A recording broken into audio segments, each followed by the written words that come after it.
মাত্র কিছুক্ষণের বৃষ্টিপাত, আর তাতেই মহাসড়কে থই থই করছে পানি। সাভার উপজেলার আরিচা মহাসড়কের ব্যস্ততম পাকিজা এলাকায় এমন দৃশ্য বাংলা এক্সপ্রেস রিপোর্টারের ক্যামেরায় ধরা পড়ে।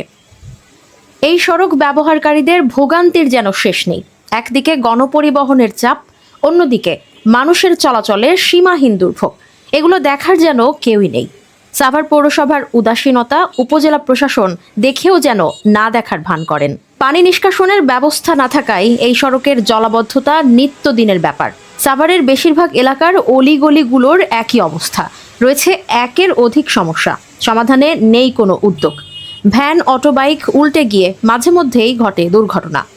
জনমানুষের সমস্যা সমাধানে স্থানীয় জনপ্রতিনিধিদের ও উপজেলা নির্বাহী কর্মকর্তা উন্নয়নমূলক কাজে এগিয়ে আসবে, এমনটাই আশা প্রত্যাশা সাভারবাসীর।